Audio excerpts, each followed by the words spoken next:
श्री महाभारत खिल भागे। अनिरुद्ध के अपहरण से रनिवास में शोक, श्री कृष्ण और यादवों की चिंता, गुप्तचरों की नियुक्ति और उनकी विफलता, नारद जी का आगमन और अनिरुद्ध का समाचार निवेदन, श्री कृष्ण के द्वारा गरुड़ का आवाहन, गरुड़ द्वारा श्री कृष्ण की स्तुति और श्री कृष्ण का शोणितपुर को प्रस्थान। विषमपायन जी कहते हैं, जन्मेजय, तदनंतर अनिरुद्ध के महल में रहने वाली समस्त सुंदरियां अपने प्रिय स्वामी को ना देख करके झुंड की झुंड एकत्र होकर के कुर्रियों की भांति विलाप करने लगी। आओ धिक्कार है, ये क्या हुआ? नाथों के भी नाथ श्री कृष्ण के रहते हुए हम लोग अनाथ की भांति संत्रस्त और भय से पीड़ित होकर के रोदन करती हैं। जिनकी भुजाओं की छाया का आश्रय लेकर आदित्य और मर्द गणों सहित इंद्र आदि सभी देवता स्वर्ग में सुखपूर्वक निवास करते हैं। लोक में भय देने वाली या दूसरों के भय का निवारण करने वाले उन्हीं भगवान श्री कृष्ण के समक्ष आज ये महान भय उत्पन्न हो गया। उनके वीर पुत्र हमारे स्वामी अनिरुद्ध को आज किसी ने हर लिया। आहो, उस दुर्बुद्धि को निश्चय ही संसार में कोई भय नहीं है जो भगवान वासुदेव के हृदय में दुस्सह क्रोध उत्पन्न कर रहा है। जो मुंह बाकर खड़ी हुई मौत की दाढ़ों के सामने चक्कर लगाता है, वही मोह व समरांगन में शत्रु भाव से भगवान वासुदेव के सामने जा सकता है। यदुकुल तिलक श्री कृष्ण के प्रति ये ऐसा अप्रिय वर्ताव करके साक्षात सचिपति इंद्र भी कैसे जीवित छोड़ सकता है? हमारे नाथ का अपहरण हो जाने से हम सब के सब अनाथ एवं शोचनीय हो गई। अपने स्वामी के वियोग से हम काल के अधीन कर दी गई। वे सुंदरी अंगनाएं इस प्रकार बारंबार विलाप करती और रोती हुई अपने नेत्रों से अमंगल सूचक आंसू बहाने लगी। उनके अश्रु जल से भरे हुए नेत्र वर्षा काल में जल से भीगे हुए कमलों के समान प्रकाशित हो रहे थे। उनके कुटिल बैरोनियों से युक्त सुंदर एवं लाल नेत्र खून में डूबे हुए से प्रतीत होते थे। अट्टलिकाओं में बैठ करके रोती हुई उन सुंदरियों का सब ओर फैला हुआ वह आर्तनाद आकाश में शस्त्र कुर्रियों के कर्ण क्रंदन के समान जान पड़ता था। उस भयंकर आर्तनाद को सुनकर के किसी अपूर्व भय के आगमन का अनुमान करके वे पुरुष प्रवर यादव अपने अपने घरों से सहसा उछल पड़े। वे सोचने लगे, अनिरुद्ध के महल में ये महान कोलाहल क्यों सुनाई देता है? श्री कृष्ण के संरक्षण में रहने वाले हम लोगों के घर में ये भय कहाँ से आ गया? इस प्रकार वे एक दूसरे से कहने लगे। उस समय उनकी वाणी स्नेह जनित विकलता के कारण गदगद हो रही थी, जिन्हें कभी किसी का तिरस्कार नहीं सहना पड़ा हो। ऐसे सिंह जैसे गुफा से निकले हों, उसी प्रकार वे यादव भी अपने घरों से निकल पड़े। भगवान श्री कृष्ण के यहाँ युद्ध की तैयारी के लिए सूचना देने वाला विशाल डंका तत्काल बज उठा, जिसके शब्द से समस्त यादव वहां एकत्र होकर के खड़े हो गए। वे यदुवंशी परस्पर पूछने लगे कि बात क्या है। फिर जो जानकार थे उन सब ने एक दूसरे को यथार्थ बात बता दी। तब में रण दुर्मद यादव नेत्रों से आंसू बहा करके क्रोध से लाल आंखें किए लंबी सांस खींचते हुए खड़े हो गए। समस्त यादव वहां आकर के चुपचाप खड़े हो गए। तब विप्रथु ने बारंबार दीर्घ निश्वास लेते हुए योद्धाओं में श्रेष्ठ श्री कृष्ण से इस प्रकार कहा, पुरुषोत्तम, आप यहाँ इस प्रकार चिंतामग्न क्यों हैं? समस्त यादव आपके ही बाहुबल के भरोसे जीवन धारण करके यहाँ सुखपूर्वक रहते हैं। श्री कृष्ण, ये सब आपकी शरण में हैं और आपने सबको पृथक पृथक सुख सुविधा प्रदान की है। इसी प्रकार बलवान इंद्र भी आप पर ही जय प्रजा का भार रख करके बिना किसी डर भय के सुखपूर्वक सोते हैं। फिर आप कैसे चिंता में डूबे हुए हैं? आपके ये समस्त बंधु बांधव आपकी ये दशा देख करके शोक के अशोभ्य समुद्र में मग्न हो गए हैं। माँ बाहो, आप अकेले ही इन डूबते हुए कुटुंबी जनों का उद्धार कीजिए। इस तरह चिंता मग्न होकर के आप क्यों कुछ भी नहीं बोल रहे हैं? देव, माधव, आपको व्यर्थ चिंता नहीं करनी चाहिए। विप्रथु के ऐसा कहने पर बातचीत के मर्म को समझने वाले श्री कृष्ण ने बहुत देर तक लंबी सांस खींच करके साक्षात बृहस्पति के समान ये बात कही। श्री कृष्ण बोले, विपरीतो, मैं चिंतामग्न होकर के इसी कार्य के विषय में विचार कर रहा हूं, किंतु बहुत सोचने पर भी मैं इस कार्य का कोई निश्चित आधार नहीं पा सका। इसलिए तुम्हारे पूछने पर भी मैंने कोई उत्तर नहीं दिया। आज समस्त दार्शनिकों के बीच में ये अभिप्राय पूर्ण बात कह रहा हूं। यादवो, तुम सब लोग सुन लो कि मैं क्यों चिंतित हो उठा हूं। वीर अनिरुद्ध का इस तरह अपहरण हो जाने पर भूमंडल के समस्त भोपाल बंधु बांधवों सहित हम सब लोगों को शक्तिहीन समझेंगे। पूर्व काल में शाल्व ने हमारे राजा उग्रसेन को हर लिया था। तब हमने अत्यंत दारुण युद्ध करके उन्हें वापस लौटाया था। हमारे प्रद्युम्न को भी बाल्यावस्था में शंबरासुर ने चुरा लिया था, परंतु रुक्मिणी नंदन प्रद्युम्न सम्रांगण में उस असुर का वध करके स्वयं चले आए। किंतु ये तो सबसे बढ़कर महान कष्ट की बात है कि प्रद्युम्न कुमार अनिरुद्ध कहीं परदेश में पहुंचा दिए गए और हमें पता तक नहीं चला। नारश्रेष्ठ यादवों, ऐसा दोष कभी प्राप्त हुआ हो इसका मुझे स्मरण नहीं है। जिसने मेरे मस्तक पर अपना राख से लिपटा हुआ पैर रखा है, सगे संबंधियों सहित उस दुरात्मा के प्राणों को मैं रणभूमि में अवश्य हार लूंगा। श्री कृष्ण के ऐसा कहने पर सात्यकी बोले, श्री कृष्ण,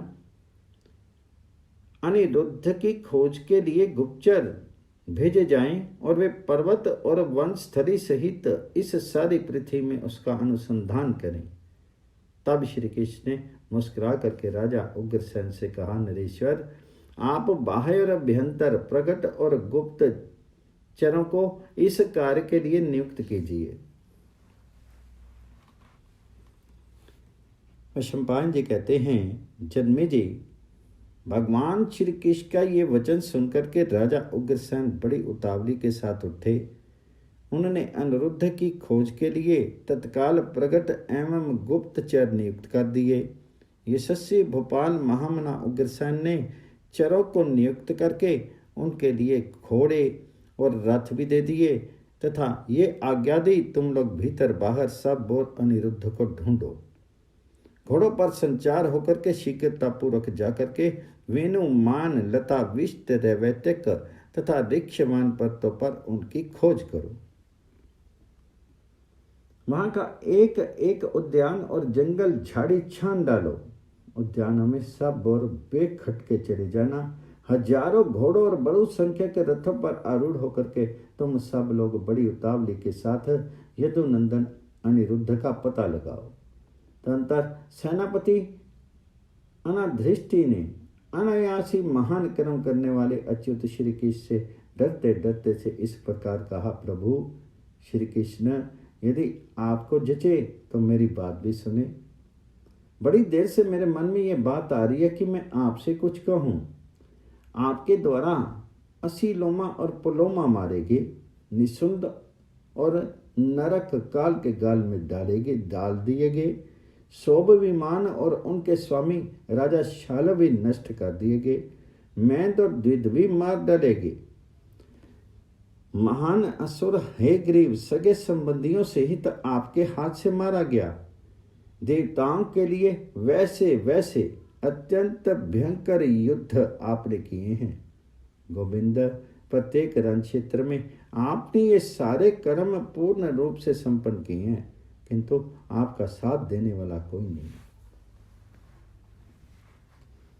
श्री कृष्ण, पारिजात का हरण करते समय आपने जो दुष्कर कर्म किया था वह सबसे महान था।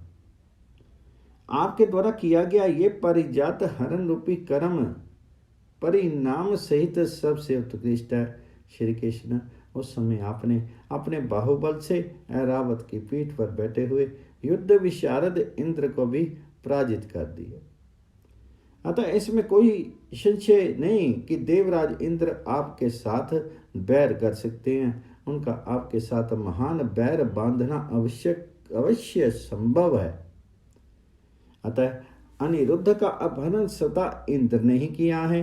दूसरे किसी में इस तरह वैर का बदला लेने की शक्ति नहीं हो सकती। उनके ऐसी बात कहने पर बुद्धिमान भगवान श्री कृष्ण ने हाथी के समान उच्छ्वास लेकर के महाबली अनादृष्टि से इस प्रकार कहा, तात सेनापति, ऐसी बात मत कहो, मत कहो। देवता ऐसा नीच कर्म करने वाले नहीं होते हैं। वे ना तो अकृतज्ञ होते हैं, न कायर, न घमंडी होते हैं, न मूर्ख। देवताओं के लिए ही मेरा दानव संहार के निमित्त महान प्रयत्न होता रहता है। उन्हीं का प्रिय करने के लिए मैं रण में अभिमानी और महाबली असुरों का वध करता हूं। मैं शरीर से उन देवताओं के हित में तत्पर रहता हूं, मन से उन्हीं का हित चिंतन करता हूं, उनमें भक्ति भाव रखता हूं और उन्हीं का प्रिय करने में लगा रहता हूं। मुझे ऐसा जानकर भी वे मेरे साथ दुर्व्यवहार क्यों करेंगे? देवता शुद्धता से रहित सत्यवादी तथा भजन भक्त जनों पर सदा कृपा करने वाले होते हैं। उनसे पाप नहीं हो सकता। तुम विवेक शून्य होने के कारण उनके संबंध में उपयुक्त बात कह रही हो। कदाचित ये संभव हो सकता है कि किसी पुंचली स्त्री ने यहां आकर के अनिरुद्ध का अपहरण किया हो। इंद्र सहित देवताओं से किसी के द्वारा ऐसा कर्म नहीं बन सकता। वैशंपायन जी कहते हैं, राजन, ऐसा विचार करते हुए अद्भुत कर्मा श्री कृष्ण का ये वचन सुनकर के अर्थयुक्त वचन बोलने में चतुर अक्रूर ने स्नेह युक्त वाणी में मधुर स्वर से कहा, प्रभु, इंद्र का जो कार्य है वह निश्चय ही हम लोगों का भी है। इसी प्रकार जो हमारा कार्य है वह शचीपति इंद्र का भी है। देवताओं को हमारी रक्षा करनी चाहिए और हमें देवताओं की, क्योंकि हम लोग भी देवताओं के लिए ही मानव शरीर में आए हैं। अक्रूर के इन वचनों से प्रेरित होकर के मधुसूदन भगवान श्री कृष्ण ने पुनः स्निग्ध गंभीर वाणी में कहा, महायशस्वी अक्रूर जी, प्रद्युम्न पुत्र अनिरुद्ध का अपहरण देवताओं, गंधर्वों, यक्षों और राक्षसों ने नहीं किया है। निश्चय ये किसी पुंचली व्याभिचारिणी स्त्री का काम है। दैत्यों और दानवों की जो पुंचली स्त्रियां हैं वे माया में निपुण होती हैं। उन्हीं के द्वारा अनिरुद्ध का अपहरण हुआ है, इसमें संदेह नहीं है। दूसरे किसी से यह भय नहीं प्राप्त हुआ है। वैशंपायन जी कहते हैं, राजन, महात्मा श्री कृष्ण के ऐसी बात कहने पर युद्ध मंडल में जो कुछ हुआ था उसको ठीक से जान लेने पर वहाँ श्री कृष्ण की प्रशंसा से भरा हुआ महान शब्द प्रकट हुआ। यदुपति श्री कृष्ण के महल में सबके हर्ष को बढ़ाता हुआ सूतों, मागधों और बंधियों का वह मधुर घोष सबको सुनाई देने लगा। इतने में ही वे सब गुप्तचर सब ओर से खोज करके सभा द्वार पर लौट आए और धीरे धीरे गदगद वाणी में इस प्रकार बोले, राजन, सारे उद्यान, गुहाएं, पर्वत, धर्मशालाएं, नदियां और सरोवर छान डालेगी। एक एक स्थान पर 100 बार खोज की गई, परंतु कहीं अनिरुद्ध का दर्शन नहीं हुआ। राजन, दूसरे चरवी भगवान श्री कृष्ण के पास आकर के कहने लगे, प्रभु, हमें सब देशों का पता है, सर्वत्र खोज की गई, किंतु कहीं भी प्रद्युम्न कुमार का पता नहीं लग रहा है। यदुनंदन, अनिरुद्ध के अन्वेषण के लिए अब और जो कुछ कार्य करना हो उसके लिए हमें शीघ्र आज्ञा दीजिए। चरो की यह बात सुनकर के सबका मन उदास हो गया, सबके नेत्रों में आंसू भर आए और सब एक दूसरे से कहने लगे, इससे उत्तम कार्य अब और क्या करना चाहिए। किसी ने क्रोधवश दांतों में होंठ दबा लिए, किसी ने नेत्रों में आंसू भर लिए और कोई बोही टेढ़ी करके कार्य सिद्धि के उपाय पर विचार करने लगे। इस प्रकार चिंतन करते हुए उन यादवों के मुख से अनेक तरह की बातें निकली। अनिरुद्ध कहाँ गए, इस प्रश्न को लेकर के सबके हृदय में महान संभ्रम हो गया। शत्रुदमन नरेश उस समय कुपित और खिन्न हुए यादव एक दूसरे का मुंह देखने लगे। अनिरुद्ध के अपहरण की बारंबार चर्चा करते हुए उन्होंने उदास मन से किसी तरह वह रात बिताई। इस तरह आपस में बात करते हुए ही उनकी रात बीत गई और प्रातः काल आ गया।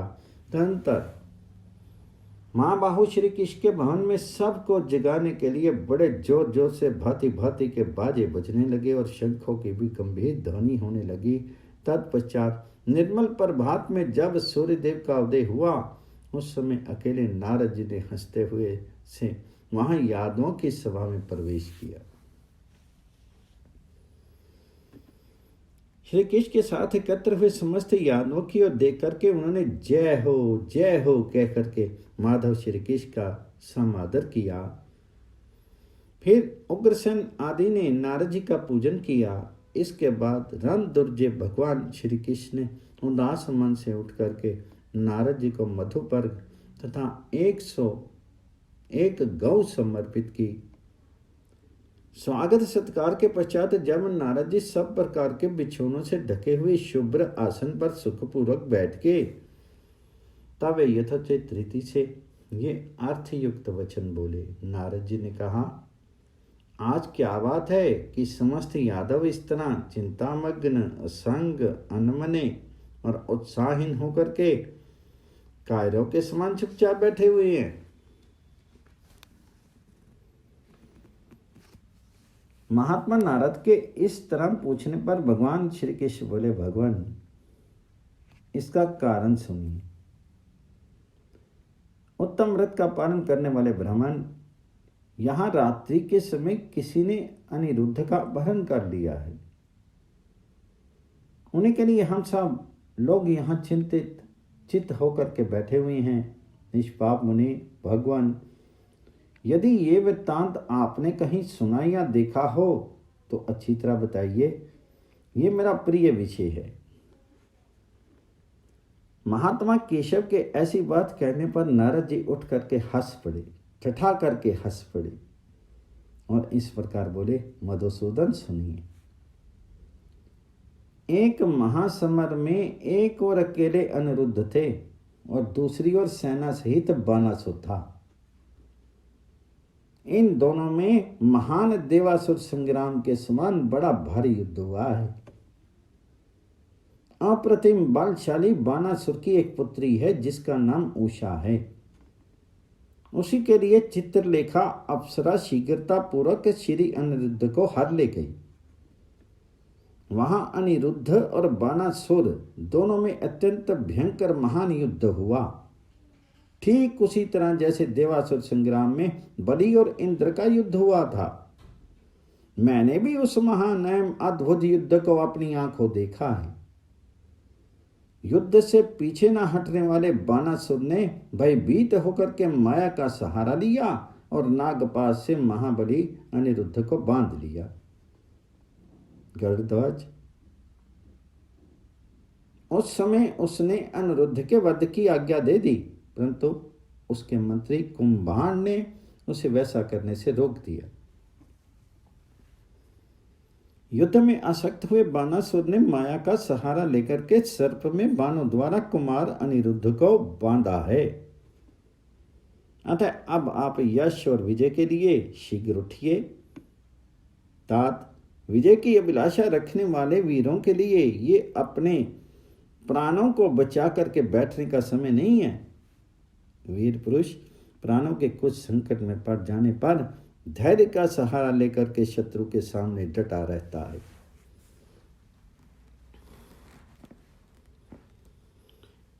वैशंपायन जी कहते हैं, राजन, उनके ऐसा कहने पर पराक्रमी एवं प्रतापी वीर वसुदेव नंदन श्री कृष्ण ने रानी यात्रा के लिए उपयुक्त सामग्री तैयार करने की आज्ञा दे दी। तदनंतर महाबाहु जनार्दन यात्रा के लिए घर से बाहर निकले। उस समय उनके ऊपर चारों ओर से चंदन चूर्ण और लावा बिखेरे जा रहे थे। इतने में ही नारद जी बोले, माधव, विनीता नंदन गरुड़ का स्मरण कीजिए। महाबाहो, उसके सिवा दूसरा कोई उस मार्ग पर नहीं जा सकता। जनार्दन, मेरी बात सुनिए। जिस मार्ग पर आपको चलना है वह अत्यंत दुर्गम है। प्रद्युम्न कुमार अनिरुद्ध इस समय जहां विद्यमान हैं वह शोणितपुर यहाँ से 11,000 योजन की दूरी पर है। गोविंद, महापरकर्मी और प्रतापी विनीतानंदन गरुड़ मन के समान वेगशाली हैं। आप उन्हीं का आवाहन कीजिए, वे ही आपको वहां पहुंचाएंगे। वे एक ही मुहूर्त में आपको बाणासुर के सामने उपस्थित कर देंगे। वैशंपायन जी कहते हैं, राजन, नारद जी का ये वचन सुनकर के भगवान श्री कृष्ण ने उस समय गरुड़ का स्मरण किया। स्मरण करते ही वे श्री कृष्ण के पास आकर के हाथ जोड़ करके खड़े हो गए। महात्मा वासुदेव को प्रणाम करके महाबली गरुड़ उनसे स्नेह युक्त मधुर वाणी में बोले,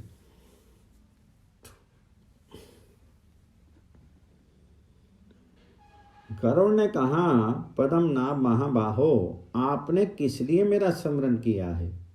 यहाँ आपको मुझसे जो काम है उसे मैं ठीक ठीक सुनना चाहता हूँ। प्रभु, आज्ञा दीजिए, मैं अपने पंखों के प्रहार से किसकी पुरी का नाश कर डालूं। गोविंद, आपके प्रभाव से मेरे बल को कौन नहीं जानता। वीर महाबाहो, कौन मूर्छित पुरुष आपकी गदा के वेग और सुदर्शन चक्र के तेज को नहीं जानता है। मैं अपने घमंड के कारण नष्ट हो जाएगा।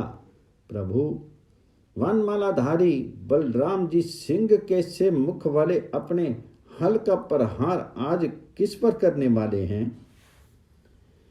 किसका शरीर आज छिन्न भिन्न होकर के पृथ्वी पर गिरने वाला है? माधव, आप अपनी शंख ध्वनि से किसके प्राणों को मोहित करने वाले हैं? ये वे कौन है जो आज परिवार सहित यमलोक में जाना चाहता है? बुद्धिमान विनीतानंदन गरुड़ के ऐसा कहने पर वासुदेव नंदन भगवान श्री कृष्ण बोले, वक्ताओं में श्रेष्ठ गरुड़, सुनो। बलि के पुत्र बाणासुर ने अपराजित वीर प्रद्युम्न कुमार अनिरुद्ध को उषा के साथ संबंध स्थापित करने के कारण शोणितपुर में बंदी बना लिया। काम पीड़ित अनिरुद्ध को उसने प्रचंड विष वाले सर्पों के द्वारा बांध रखा है। पक्षीराज, उन्हीं अनिरुद्ध को बंधन से छुड़ाने के लिए मैंने तुम्हारा आवाहन किया है। वेग में तुम्हारी समानता करने वाला दूसरा कोई नहीं है। तुम पक्षियों में सबसे श्रेष्ठ हो।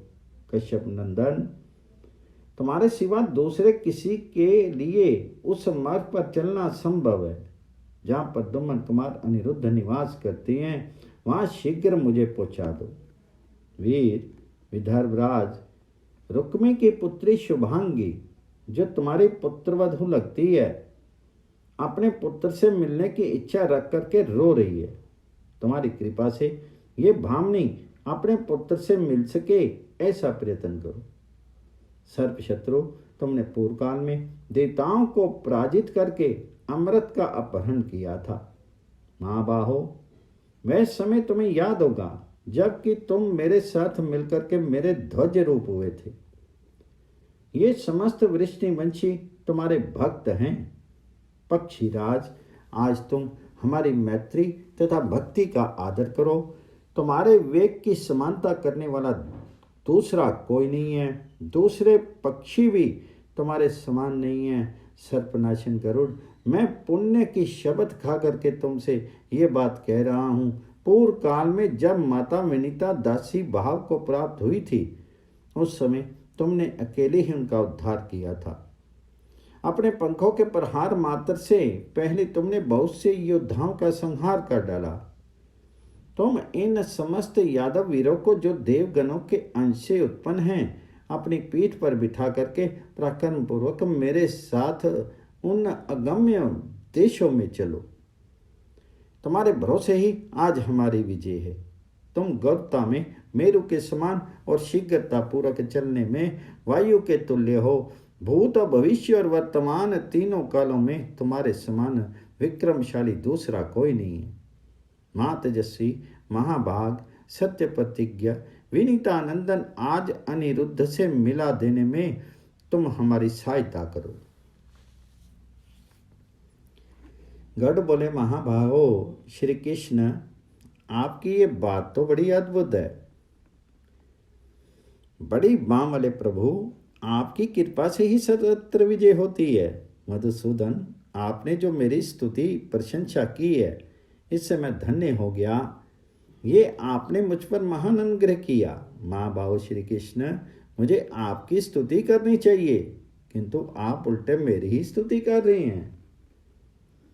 आप संपूर्ण वेदों के अध्यक्ष, उनके द्वारा प्रतिपादित सर्वसाक्षी चेतन परमात्मा हैं। देवताओं के भी स्वामी तथा संपूर्ण कामनाओं के दाता हैं। आपका दर्शन अमोघ है। आप वरार्थी पुरुषों को वर देने वाले हैं। आपकी चार भुजाएं हैं। वासुदेव, संकर्षण, प्रद्युम्न और अनिरुद्ध, ये चार आपकी मूर्तियां हैं। आप चतुर्होत्र यज्ञ के प्रवर्तक हैं। चारों आश्रमों में होता है। चारों पुरुषार्थों की प्राप्ति कराने वाले तथा महाज्ञानी हैं। आप शांग्र धनुष, सुदर्शन चक्र और पांजन्य शंख धारण करने वाले महान विष्णु हैं। प्रभु, आप अपने पूर्व विग्रहों, कूर्म, वरा आदि अवतारों में धरणीधर के रूप में विख्यात हैं। आप ही हलधर, मूसलधारी और चक्र धारण करने वाले हैं।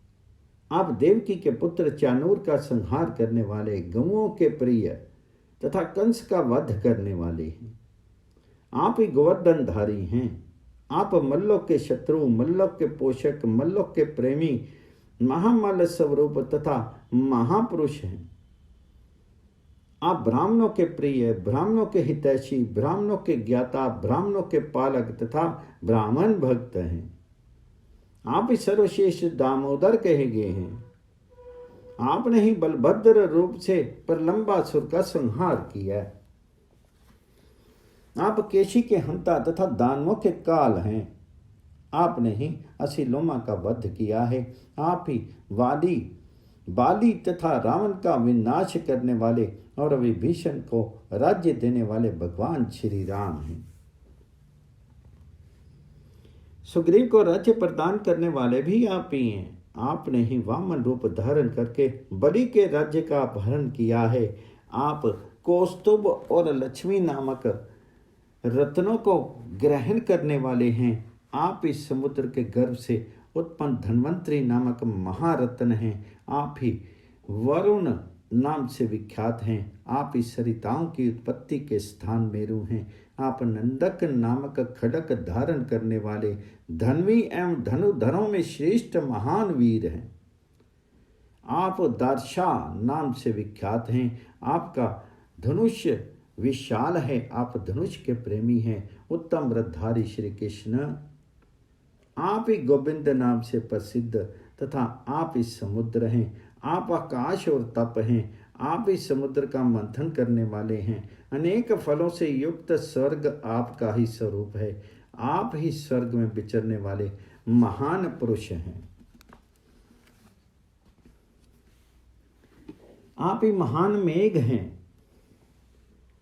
आपसे ही बीजों की सिद्धि होती है। आप ही क्रोध आदि के रूप से तीनों लोकों को मत्ते रहते हैं।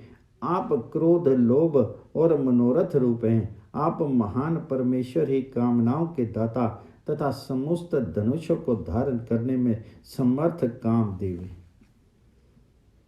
आप ही संहारक और उत्पादक हैं तथा आप ही प्रलय एवं रक्षा के स्थान हैं। महादेव, आप इस सब रूपों के ज्ञाता हिरण्य गर्भ अर्थात ब्रह्मा हैं। आप ही रूपवान मधुसूदन अर्थात विष्णु हैं तथा आप ही असंख्य गुणों से संपन्न ईश्वर शिव हैं। यदुवर देव आप स्वयं ही स्तुति के योग्य हैं, तो भी मेरी स्तुति करना चाहते हैं। ये कितने आश्चर्य की बात है। जिन घोर प्राणियों को आपने रोषपूर्ण दृष्टि से देखा है वे यम दंड से मारे गए हैं तथा पशु पक्षियों की योनियों एवं नरक में गिरने वाले हैं, परंतु जिन प्राणियों को आपने बड़े प्यार से देखा है वे सब इस लोक में हों या परलोक में सर्था स्वर्ग लोक में ही जाने के अधिकारी। महाबाहो, यह मैं आपको आज्ञा के अधीन होकर के सब प्रकार से आपके शासन में स्थित हूं। तदंतर गरुड़ ने जय स्थान अर्थात प्रस्थान की मुद्रा बना करके भगवान श्री कृष्ण से कहा, महाबली वीर, यह मैं आपकी सेवा में खड़ा हूं, आप मेरी पीठ पर आरूढ़ होइए। ये सुनकर के माधव ने गरुड़ को कंठ से लगा करके कहा, सखे, शत्रुओं के विनाश के लिए ये अर्घ्य ग्रहण करो। इस प्रकार परम प्रसन्नतापूर्वक अर्घ्य देकर के शंख चक्र गदा खड़ग धारण करने वाले महाबाहु पुरुषोत्तम श्री हरि गरुड़ पर आरूढ़ हुए। तत्काल काले केशों वाले बलराम जी श्री कृष्ण के पास आकर के हर्षपूर्वक बैठ गए। विष्णु स्वरूप श्री कृष्ण वरन से भी कृष्ण ही थे। उन्होंने अपने हाथ में उत्तम वले अर्थात कड़े धारण कर रखे थे। उनके मुख में 4 दाढ़ें शोभित थी। वे 4 भुजाएं धारण किए हुए थे। 6 अंगों सहित 4 वेदों के ज्ञाता थे। उनके वक्षस्थल में श्री वत्स चिन्ह शोभा पाता था। उनके नेत्र प्रफुल्ल कमल के समान शोभित थे। रोमालियां ऊपर की ओर उठी हुई थी और त्वचा बहुत ही कोमल थी। उनकी सभी अंगुलियां समान रूप से सुंदर और सुडौल थी। नख भी बराबर थे। अंगुलियां और नखों के भीतर का भाग लाल था। उनकी वाणी का घोष स्निग्ध एवं गंभीर था। भुजाएं गोलाकार एवं विशाल थी। उनकी भुजाएं घुटनों तक लंबी थी। मुख का रंग लाल था। उनका चलना फिरना और पराक्रम सुस्पष्ट सिंह के समान था। वे सहस्त्रों सूर्यों के समान दीप्यमान होकर के प्रकाशित होते थे।